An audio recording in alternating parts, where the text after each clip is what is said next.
Swami Srila Prabhupada ki jai. Ananta Koti Vaishnavrinda ki jai. Namacharya Srila Haridas Thakur ki jai.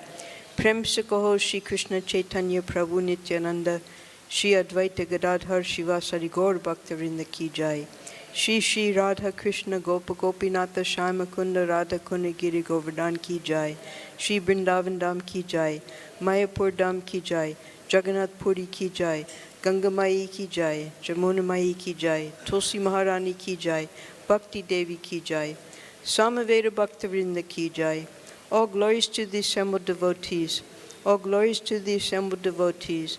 All glories to the assembled devotees. All glories to Shri Shri Guru and Gauranga. All glories to Srila Prabhupada. Today we're continuing the reading of Srila Prabhupada Lilamrita Volume 1. Chapter 10, This Momentous Hour of Need. Srila Prabhupada, despite all of his endeavors to make his first trip to Japan, as Satsrup Maharaj writes, Bhaktivedanta Swami's effort ended in dream only. So now we're going on to the next part of this chapter, when Srila Prabhupada moves into his rooms at the Radha Damodar temple. In July 1962, Bhaktivedanta Swami changed his Vrindavan residence from Bansi Gopalji temple to Radha Damodar temple. For 3 years, he had been paying the rent of 5 rupees per month for his Radha Damodar rooms and paying for the extensive repairs. Now the main room had electric lighting and a fan, and the walls had been plastered and painted. The room was 7 feet by 15 feet, with smooth plaster walls and a floor of sandstone squares of uneven sizes, the same as the stone tiles cemented in front of the Samadhi of Rupa Goswami. The room was furnished with a small, low desk, a kusha mat, and a wooden cot with a rope-woven surface to lie on. The view was not the panorama he had enjoyed at Keshigat, and the neighborhood was not so secluded. But now, without even moving from his room, he could look into the temple and see a portion of the altar and the 4-foot-high form of Vrindavan Chandra, the black marble Krishna deity Krishna Das Kaviraj had worshipped hundreds of years ago. The main room was connected to the kitchen by a 10-foot-long veranda which faced the courtyard, and from his kitchen he could see the Samadhi of Rupa Goswami. So the place was superior to his room at the Bansi Gopalji temple, because now he was living in the temple of Jiva Goswami, where great souls like the Goswamis Rupa, Sanatan, Raghunath, and Jiva had all gathered, taken prasadam, chanted, and discussed Krishna and Lord Chaitanya. It was the best place to work on Srimad Bhagavatam. So the Radha Damodar temple, in the time of Sri Chaitanya Mahaprabhu, when Mahaprabhu came here, Vrindavan was a dense jungle. And over the span of 5,000 years, the holy places had more or less disappeared from view. There were very simple Brijbasis living here. And Mahaprabhu decided that he would send his renunciate disciples to Vrindavan to excavate the holy places, to establish temples, to establish the original deities that were hidden at the time because of the Muslim invasions, and to write scriptures on the path of bhakti and rasa. So the first 2 disciples that Mahaprabhu sent were Lokanath Goswami and Bhugarbha Goswami. If you go into the courtyard of the Radha Damodar temple, you'll see the samadhi of Bhugarba Goswami, who was the uncle of Lokanath Goswami. So, in order to set the scene of what we're going to be reading about today, I have a little slideshow so that you can see how Prabhupada lived here. I hardly included any of the scenes of what the Radha Damodar temple today looks like, because there have been a lot of renovations that make it quite different from the way Prabhupada lived at that time, from 1962 to 1965. So I'm sure all of us have visited the Radha Damodar temple. This is the main gate entrance, and in 3 languages, Hindi, English, and Bengali, you have the sign, Thakur Shri Radha Damodar Dev Ji Maharaj. And below that, there are different primary deities that are being worshipped there. Sri Giriraj Charan Shila. That Giriraj Charan Shila was given personally by Sri Krishna to Sanatana Goswami when he became aged, because he would go every day to Govardhan, wherever he was. He would do full Govardhan parikrama. And in old age, Krishna felt that it was too much for him, for so much exertion. So he gave a magnificent Shila with his footprint, a calf print, his stick print. And the popular belief is, because that Shila is in the temple of Radha Damodar, if you circumambulate the altar, which contains that Shila 4 times, that's as good as doing Govardhan parikrama every day. So morning and evening, you'll find many pilgrims, residents of Vrindavan, visitors, 4 times circumambulating the Radha Damodar temple. Now, after that is Srila Rupa Jiva Goswami Samadhi Mandir. Not only Rupa and Jiva Goswami, but Krishnadas Kaviraj also, and Bhugarba Goswami. And when first Sanatana Goswami left this world, his samadhi was placed at his worshipable deity's place of Radha Madan Mohan temple. And then in great separation, shortly afterwards, Rupa Goswami left. Now, Rupa Goswami, he was in the middle of constructing the Govindaji temple after, by inspiration, one beautiful Brijbasi came to him. He was praying and praying for the darshan of Govindaji. And this beautiful Brijbasi, who Rupa Goswami considered afterwards to be non-different from Sri Krishna, showed him where a cow had come every day and poured her milk on the top of a hill. So Rupa Goswami called the Brijbasis, they excavated, and they found the beautiful form of Govindaji. So that construction was going on in full swing when Rupa Goswami left this world. And normally you would put the samadhi where the deity of worship is, but because of the construction, Jiva Goswami, who was his main place of bhajan and the meeting place of the 6 Goswamis, was right in the center of Seva Kunj. Seva Kunj was a beautiful forested jungle area that's considered one place where Radha and Krishna have their pastimes at night. Prabhupada explained it's not the only place, it's one of the places. So Jiva Goswami decided that the samadhi, because it was also the bhajan stali of all the 6 Goswamis, the Seva Kunj area, and right in the center, Jiva Goswami put the samadhi and bhajan kutir of Rupa Goswami. That's why Rupa Goswami's samadhi is there. Now, Rupa Goswami was expert in so many arts and languages, highly erudite scholar, Persian, Bengali, Sanskrit, all the different languages he knew so that he could study the Shastras. And he was also expert at carving. So he carved a deity of Damodar and gave that to Jiva Goswami, which he worshipped. So going into the temple, this is now very beautiful. Before it used to just be like a mud hut where Radha Damodar was being worshipped. For 300 years it hadn't been resurrected.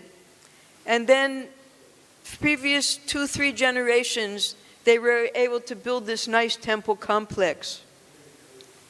So this is Srila Prabhupada, later when he brought his disciples. But Srila Prabhupada, he would take part daily in the worship of Radha Damodar. Mangal Arti time, after he had been translating and writing all night, at 5 o'clock, the pujari used to sleep just in front of the door of the temple, there, where the deities are. 5 o'clock, he would wake up the deities, have the Mangal Arti, which just consisted of the offering of a diya and the conch, and Prabhupada, he would play the mridanga and do bhajan. Whoever's chanting here, could you go somewhere else, please? So Srila Prabhupada would take part in the Mangal Artik. He would also take part in the Bhog Artik by chanting bhajans. And then in the evening, Prabhupada would give pravachan. These are the beautiful deities all combined together. There are many different deities. In the center are Damodar, Radharani, and Lalita.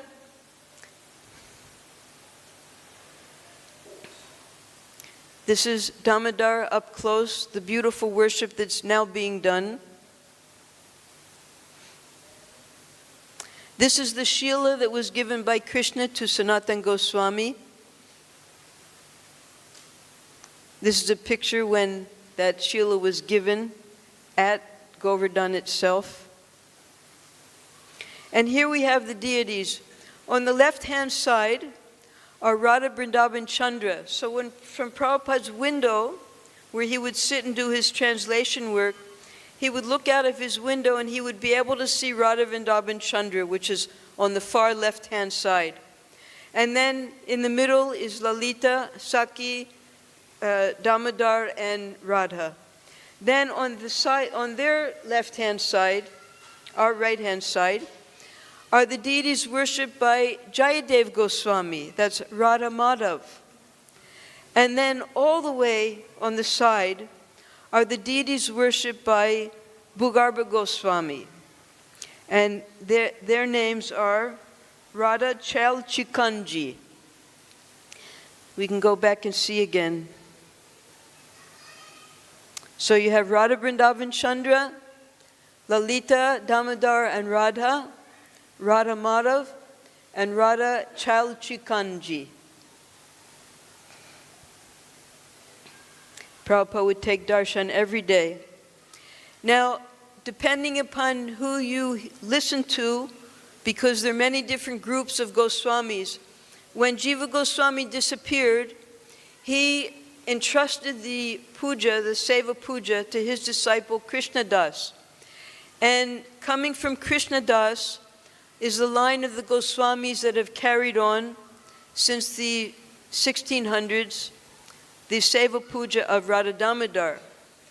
So these small deities of Damodar, Lalita, and Radha, they are in Jaipur. There's a corresponding temple in Jaipur because when Aurangzeb came around 1670 to destroy all the temples in Vrindavan, the major deities were taken secretly in bullock cart with Busha to different places in hiding. They went to Radhakund, they went to Kamyavan, and finally they went to Jaipur. And Govindaji, Gopinath, Radha Madhav, Radha Vinod, and Radha Damodar, other deities also, they all have their temples at Jaipur. So these are the small deities at the Jaipur temple. And these are the bigger deities that you'll see. Very beautiful Damodar. Now, the pujaris who are now worshiping say that later the deity of Damodar was returned to Vrindavan. But the deities in Jaipur say that no, that's the original deity in Jaipur. So because they're different families coming from Krishna Das, they'll say different things. In any case, they're all very beautiful deities. Either temple you go to, you'll be immersed in the beauty of Radha Damodar. So this is the veranda of Srila Prabhupada's 2 rooms. On the back side is another Goswami family who lives there. And that Goswami family didn't speak to the other Goswami family for years and years and years. So Prabhupada had a friendly relationship with everyone. On the right-hand side was his room where he had his charpai, he had his sitting place, he had a choki that he wrote his books on, and he had some of his shastras there. He had a picture of Bhakti Siddhanta Saraswati. He kept his danda there. And on the left side, Prabhupada used that room as his kitchen and also where he would take prasadam. And in that room, there's a window that looks into the courtyard where Rupa Goswami's samadhi and Bhajan Kutir are, and Bhugarbha Goswami's samadhi is. So Prabhupada was very...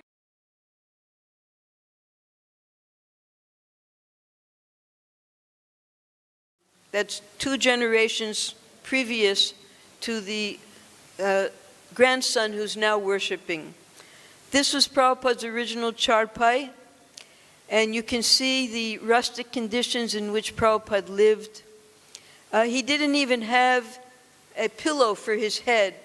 He would just wrap up something, and someone gave him their own blanket, like that. Prabhupada lived very austerely after he took sannyas. He would keep his books. Here's Srila Prabhupada. Prabhupada would keep his danda. Now, many years later, after Srila Prabhupada disappeared, because Prabhupada always wanted the devotees to stay in his rooms, because he considered that his eternal residence, those Radha Damodar rooms. So he wanted sannyasis to live there. When sannyasis weren't here in Vrindavan, we would have brahmacharis stay there. And we would go and cook every day for Prabhupada there. Very, very austere conditions. There was no electricity. There was no running water.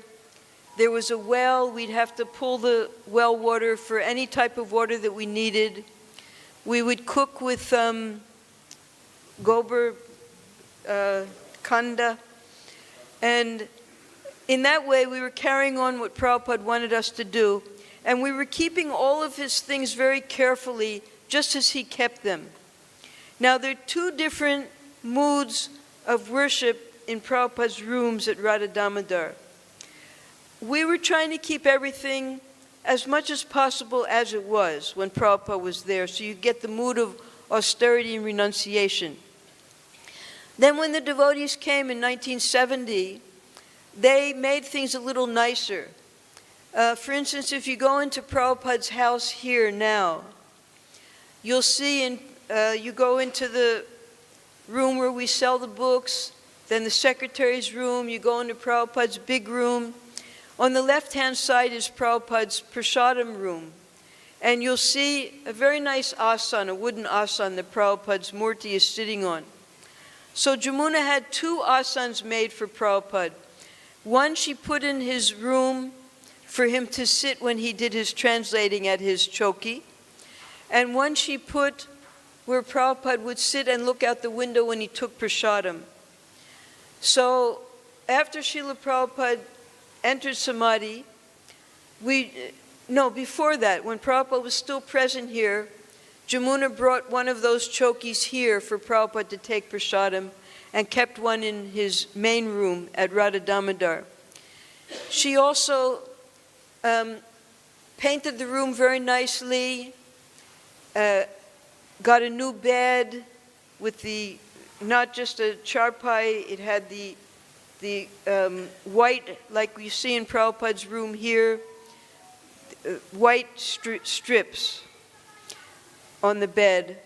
And she painted all around the top of the walls the Hare Krishna Maha Mantra. And one devotee painted beautiful paintings of each of the 6 Goswamis. And those paintings were put on the walls of Prabhupada's room. And also in Prabhupada's main room here, the portraits of the Parampara, they were also in Prabhupada's room.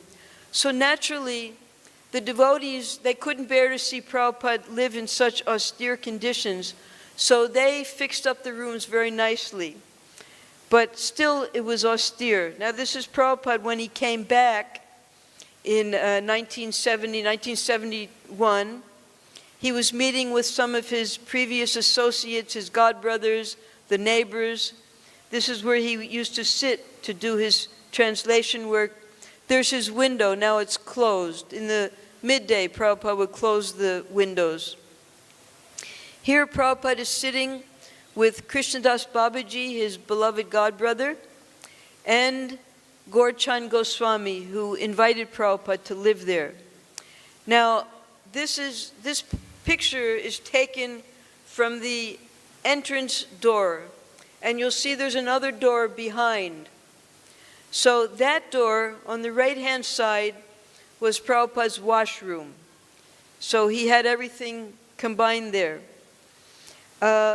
Actually, I'll take you back to the very beginning, the very first picture. As you enter, that little door, the brown door there, that was the entrance to Prabhupada's room, and Prabhupada had a post box that had his name, A.C. Bhaktivedanta Swami, and his mail would be delivered there.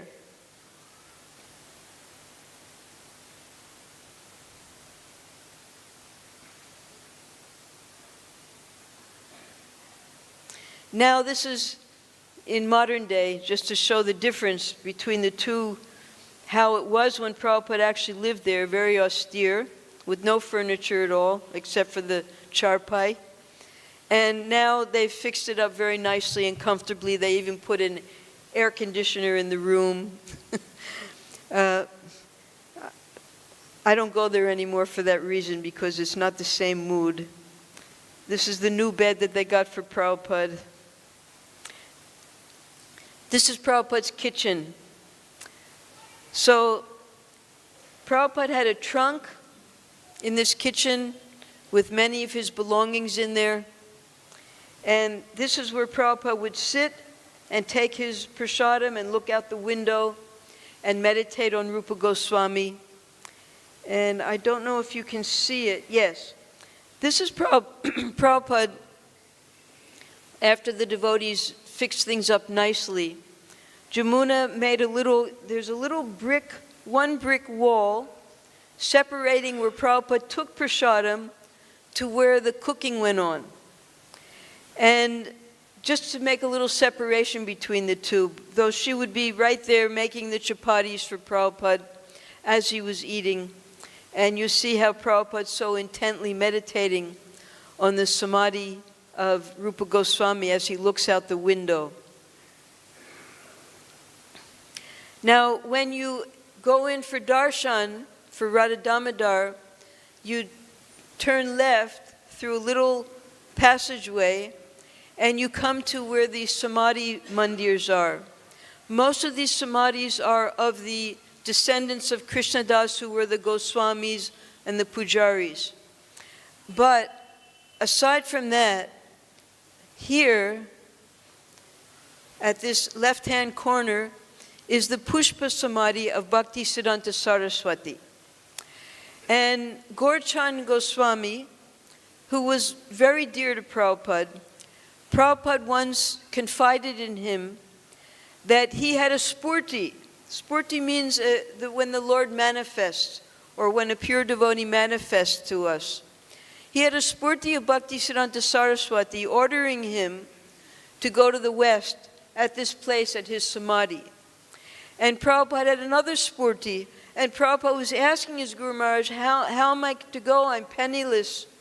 And he said, and Bhaktisiddhanta Saraswati told him that this is the desire of Rupa Goswami that you go, so certainly it will happen. And then Prabhupada also had a spurti. This is what the son of Gaurachan Goswami was told by his father, that Prabhupada told him. He had also had a spurti of Rupa Goswami at his samadhi. Now this is the way Rupa Goswami's samadhi looked when Prabhupada lived there.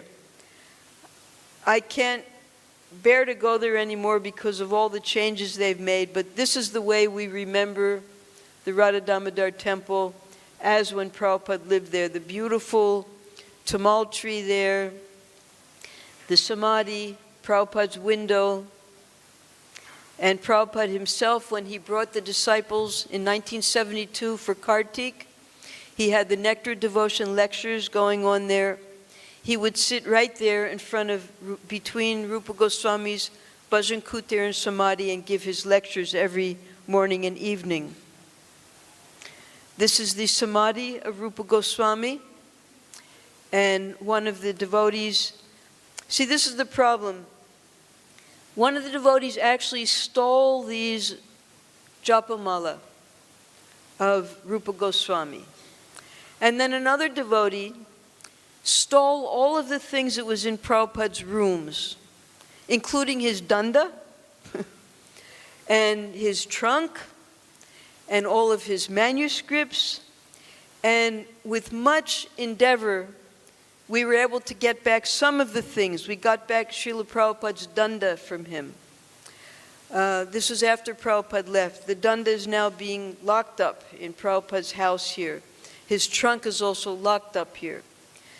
Somehow or other, devotees think that this is transcendental to get the belongings of the spiritual master this way, even to the point where they would steal Rupa Goswami's japamala.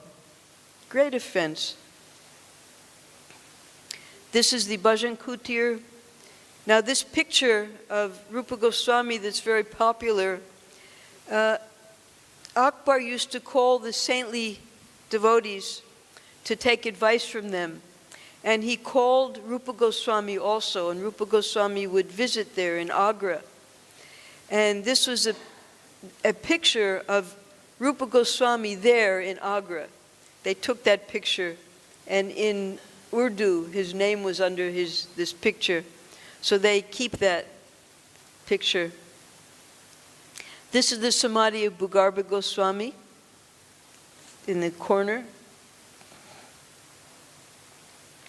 This is when Srila Prabhupada, after he had completed his Bhagavatam volumes, and they were printed, for Janmashtami, he had a very big celebration, and he invited the governor of UP, Sri Vishwanathji, presented his Bhagavatams to him, and also his godbrothers were present. They had beautiful bhajans and lecture by Prabhupada. It was a very nice event, and Prabhupada paid someone to go around with the rickshaw and a loudspeaker, inviting all the Brijbasis to come. There's one family here, Sri Balaram Mishra, at the Gopinath Bazaar. Now he was the Purohit for all of the 7 major temples. So Balaram Mishra had a son, and his son used to come and do all of our Purohit means to do all the sanskars for the Vaishnavas. So Prabhupada also invited Balaram Mishra and his son to come to all of our functions. Just a few days before Srila Prabhupada left this world, he called Balaram Mishra. He said, I want you to go to Bombay. I want you to do the Pranapratishtha for Radharasa Bihari. So Prabhupada, during his residence here from 1958 to 1965, he had very close relations with the scholars, with the Brahmins, with the pujaris, with the shopkeepers. And these afterwards, see, no one could see what a great saintly person at that time. They all had great respect for Srila Prabhupada. They all knew that Prabhupada's aim was to go to the West and carry on Chaitanya Mahaprabhu's teachings, make his prediction successful, that his name would be heard in every town and village. But no one actually believed that Prabhupada was going to be able to do it. So when Prabhupada came back successfully with his foreign disciples, they were so proud of him. And all of these wonderful relationships that Prabhupada had developed over those years with the local Brijbasis, they had so much affection for Prabhupada. They would see Prabhupada on the parikrama, offer their dandavats. Prabhupada would pick them up and embrace them. And he would tell the devotees that he used to give me milk when I did Madhukori, and I used to buy atta from his shop. And he would introduce these devotees to the ISKCON devotees when they came. And all of the scholars and the doctors, Prabhupada would never take allopathic medicine. And one very good homeopathic doctor, the father of Fanilal Acharya, I can't remember all of their names, but they used to always come to visit Prabhupada. So Prabhupada would go regularly and take homeopathic medicine whenever there was any disorder. And he would come to the Ban Maharaj College. They would have monthly meetings there of all of the Sanskrit scholars. And they would compare what work they were doing and take advice from each other. And when Srila Prabhupada had completed his 3 volumes, none of the scholars believed that Prabhupada was going to be able to fulfill his mission that his Guru Maharaj had given him. In fact, some of them were actually opposed to Prabhupada going to the West, that a sannyasi should never cross the ocean, that the mlechas, they don't have the right to understand the Vedic Shastras. Many opinions were there. So Prabhupada, just before he left, he went to this monthly meeting, and he brought his 3 volumes of Bhagavatam, and he said to all of the scholars that my work is now finished, these books are ready to go to the West, and I request you all to give your blessings to these books of Srimad Bhagavatam. And he passed around the books, and all of the scholars gave their blessings to the books. And then he said to them, but these books, someone has to bring the books there, and someone has to deliver them and distribute them. So I beg for your blessings that you allow me to go and take these books to the Western countries also. So he tricked all the scholars, and then they all gave their blessings to him. And then he left for America after that. So Srila Prabhupada, he would give pravachan, and not only to the scholars, all of the little children loved Srila Prabhupada. In those days, 1 paisa was worth so much that 1 paisa was broken up into thirds. It was called a pi, a tiny little coin. And with that pi, you could buy a whole dona full of rubbery, or you could buy chana, a nice amount, like what we feed, the children would eat it, you know, what we feed the monkeys now. So he would give the children each a pie, and they would call him in the evenings. They would come, Baba, Baba, and he would come out and he would give them perda, he would give them chinordi, he would give them fruit. He loved all the children. And one time one of the children asked, how many children did you have, Baba? And he said, oh, I've left all that now. Now all of you are my children. And he treated them all just like that, very lovingly. And they grew up with that love. In fact, the Attawala, who was just on the path to Sevakunj, Prabhupada would buy his atta, buy his spices there. He had a son, and Prabhupada personally gave him a bead bag and little japamala, and Prabhupada put a counter beads on it, and he taught him how to chant. And in that way, all of the children, he was teaching them that the children used to come from, because there was no wall in those days. Everything was open in the courtyard where Rupa Goswami's samadhi was. So the children would come from Sringarbhat, which is just behind there. And they figured out, they got a stick with a nail on it, and they would put the stick in and steal the paisa from Rupa Goswami's samadhi so they could go to the movies. And it was a three-man team. The Goswami, now they're grown up, they're doing all the worship, but they were little boys then. One would stand at Prabhupada's window to make sure Prabhupada wasn't watching them. One would stand at the entrance to where the samadhi was, and one would do the stealing. So the boy who did the stealing, one day Prabhupada saw him, and he started to yell, "Oh, Gosai, Gosai, don't steal like this," all in Bengali. So then they came, he said, "I'm going to tell your father." And then they came and they begged Prabhupada, "Please don't tell our father, we just need some money, we want to go to the movies." And Prabhupada warned them, he said, "Don't do this." And then one day, soon after that, they were running back to their house, and the Dudwala, who lived just right there, he had dogs, and the dog came and bit the boy, and he had to get 20 injections in his stomach. And then he realized that, yes, what Prabhupada said was correct. And they came and they apologized to Prabhupada, and Prabhupada said he was so sorry that it happened. But all these little boys who are now the acharyas and the Goswamis of the temples, they all grew up under Prabhupada's care. And they remember him so lovingly because he was so affectionate to them. So this is, I think that's no, there's a little bit more. This is what Seva Kunj now looks like. It's all walled in, but before, that whole area, all the way to the Jamuna, was Seva Kunj. This is when Rupa Goswami and Jiva Goswami lived there. And that's why, where the Radha Damodar temple is, that was the center of Seva Kunj. And that was where the Goswamis had their library, and the books are still there, because Rupa Goswami and Sanatana Goswami, they had to have all of the Shastras in order to write their books, like Mathura Mahatmya and Padyavali and Stavamala, all these books, they had to come, everything was being brought out from the Shastras. So the library was kept there, where Jiva Goswami was worshipping Radha Damodar.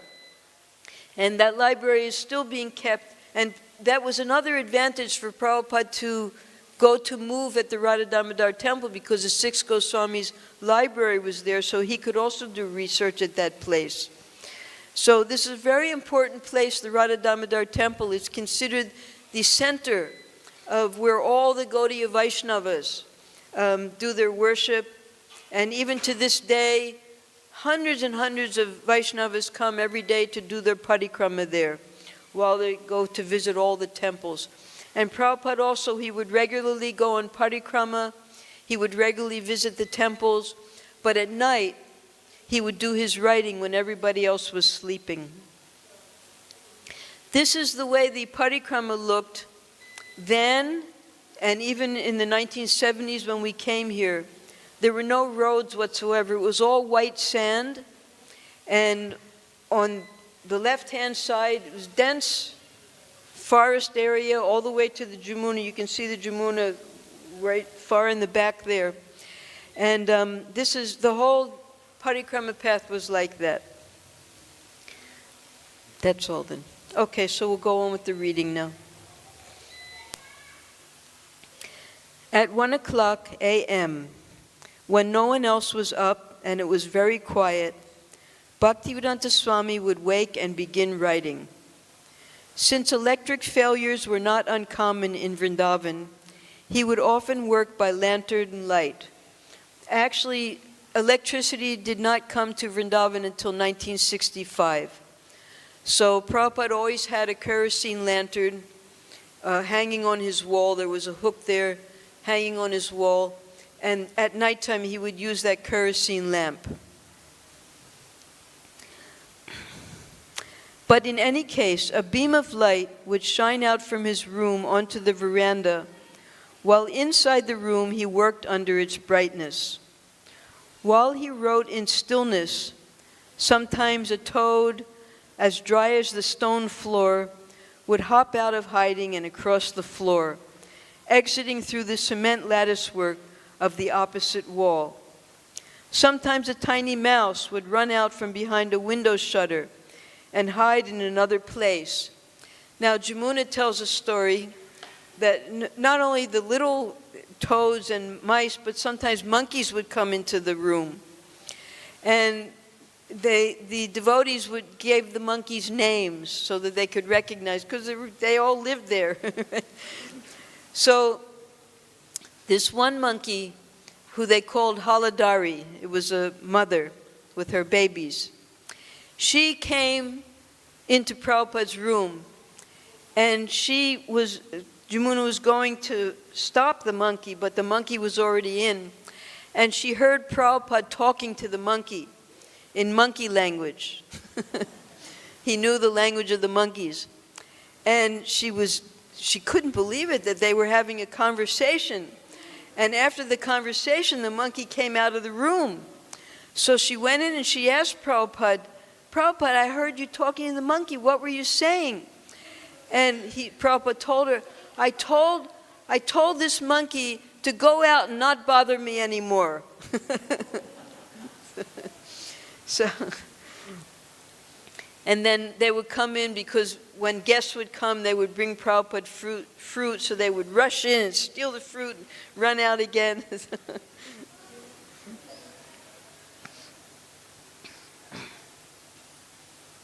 Otherwise, the room was complete, sanctified stillness, and the inspiration of being in the presence of the 6 Goswamis was strong.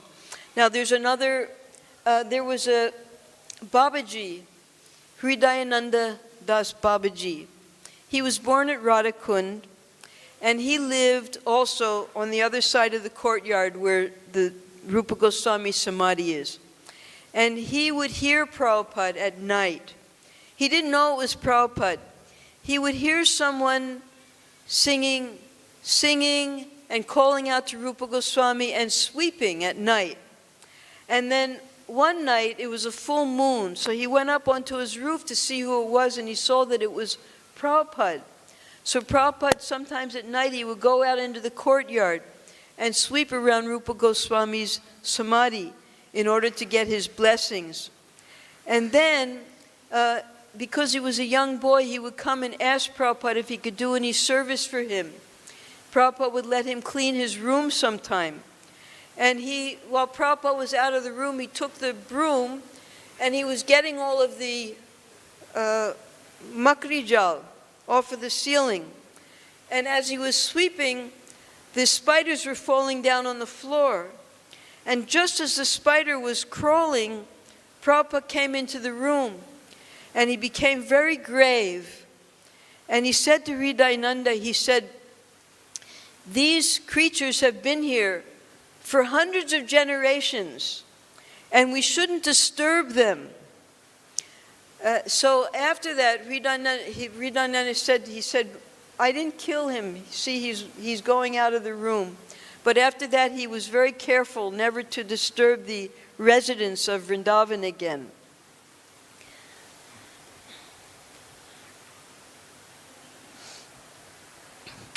Otherwise, the room was complete, sanctified stillness, and the inspiration of being in the presence of the 6 Goswamis was strong.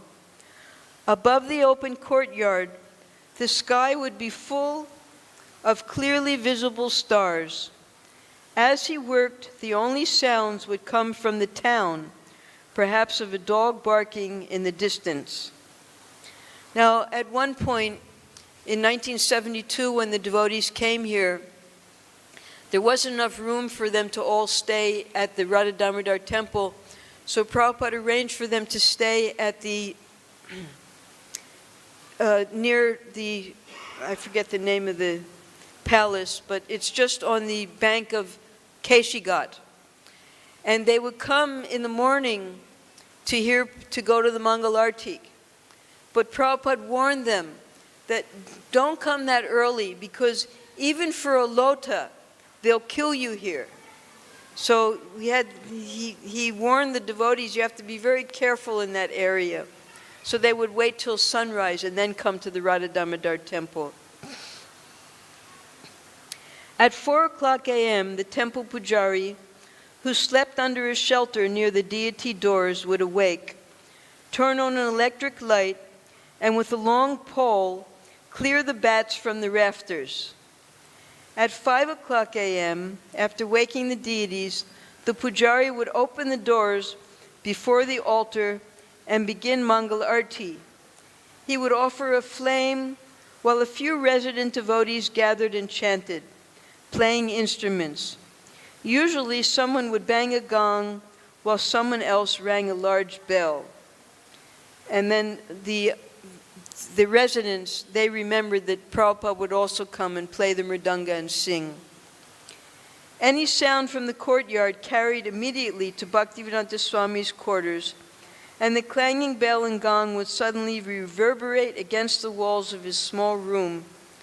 From his sitting place, he could see only Vrindavan Chandra on the left of the altar. Sometimes he would pause at his work and walk into the courtyard to see the deities and their arti. The altar was filled with deities of Radha and Krishna, who had been worshipped by Jiva Goswami and other Vaishnavacharyas hundreds of years ago. After 10 minutes, the pujari, having offered the flame and then a conch shell filled with water, would turn and sprinkle offered water on the heads of the devotees, and the ceremony would end. So since that time, the worship has become quite elaborate at the Radha Damodar temple. Very nice worship going on now, very nice bhoga offerings, and of course the devotees are helping there. The rooms of Prabhupada, there's regular worship going on. Prabhupada wanted a deity installed of himself there, so now the deity is there. Actually, I think there are 2 deities there now there, I've heard. So, just as Prabhupada desired, he wanted those rooms to be maintained as his eternal residence. And although we were paying for many years only 5 rupees a month, now the cost has gone up because we're helping the temple more and more. Prabhupada was so affectionate with Gaurchand Goswami's family. He used to, the mother, the wife of Gaurchand, her name was Durga Daivi, but he used to call her Pishi. He would call her Gosai Maharaj, Gosai, because she was the mother of the Goswamis. And even when Gaurchand Goswami left this world, Prabhupada made a pension for her, so that throughout her life, we would always give this pension to her so that she would have something. And Prabhupada, he would go to 8 houses for Madhukari. He would go to, there's a Shalagram Shila temple. He would go to the Sitanath temple. He would go to the Advaita Gosais, and they would give him some atta, or whatever they would give him, he would accept. And then he would also go to a dudwala at Loy Bazaar. And the dudwala would always give him milk as madhukari. And then the son of Gaurchand explained that Prabhupada would bring that milk, and whatever milk he got, he would give half to Radha Damodar, following the example of Rupa Goswami that 50% should be given to Krishna. And then also, they would give Prabhupada a little bit of Mahaprasadam after the Raj Bhog, little taste of things. And when we were cooking for Prabhupada, we would take that Mahaprasadam and also put it on his plate so that he would get the Mahaprasadam of Radha Damodar. So there was a very affectionate relationship between Prabhupada and the residents and the Goswamis, and they were very proud of Prabhupada.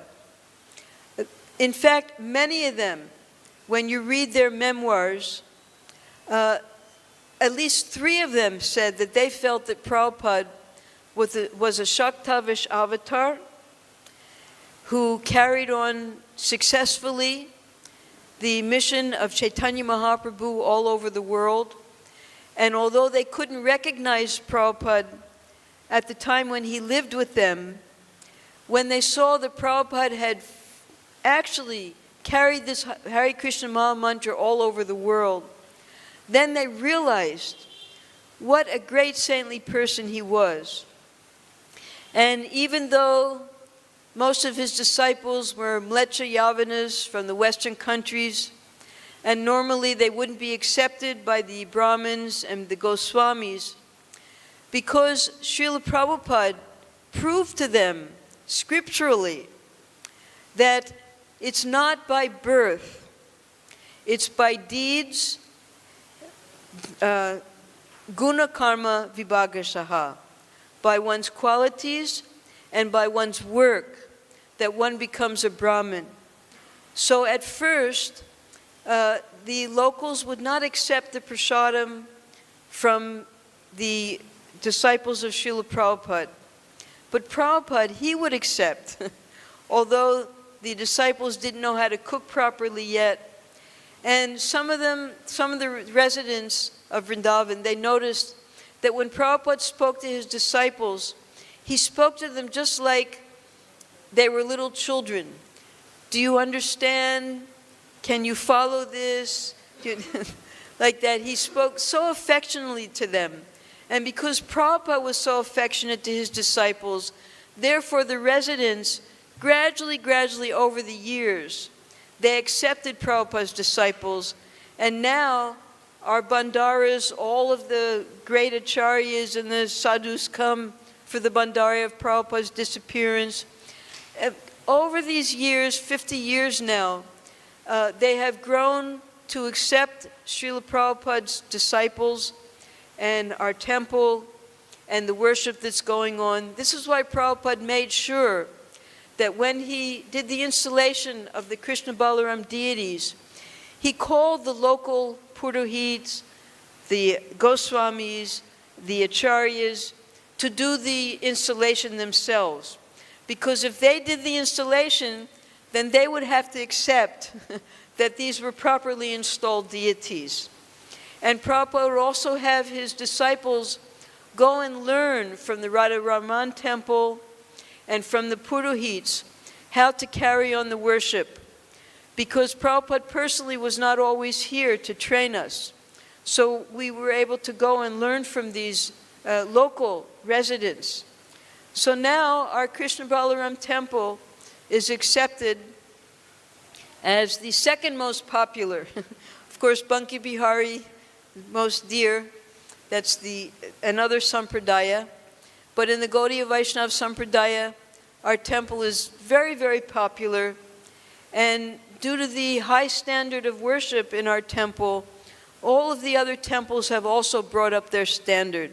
Whereas previously, mostly, as Bhaktisiddhanta Saraswati, he would say that use the shalagram to crack the nuts, that they were just doing the deity worship to get money to maintain their families. But because Srila Prabhupada had a whole different standard of deity worship, when the Goswamis saw the high standard of the deity worship that Prabhupada had inaugurated here at our temple, they also, in a mood of competition, started to raise their standards in their temples. So now we have very nice relations with all of the temples. No one closes their doors anymore. Previously, we weren't allowed even in the Rangaji temple. No foreigners were allowed. But now they've opened the doors also. So this is all by the mercy of Srila Prabhupada that we've been able to become residents of Vrindavan ourselves. And we have everything to owe to him because he took the instruction of his spiritual master so seriously. He understood that this, due to these spurtis that we discussed, this was Rupa Goswami's desire that these teachings of Chaitanya Mahaprabhu be taken all over the world, according to the prediction of Chaitanya Mahaprabhu and Chaitanya Bhagavat. And Srila Prabhupada personally was able to do that. And now, so many Vaishnavas are going all over the world to spread Krishna consciousness. Just by the initial endeavor of Srila Prabhupada, so much inspiration has come. All of the different sampradayas now, they're traveling all over because they saw that Prabhupada was a success. Even the Jains are traveling and making the... It's just amazing what Prabhupada was able to initiate, how he ignited all the different sampradayas to now preach all over the world the message of Krishna consciousness. Jai Srila Prabhupada.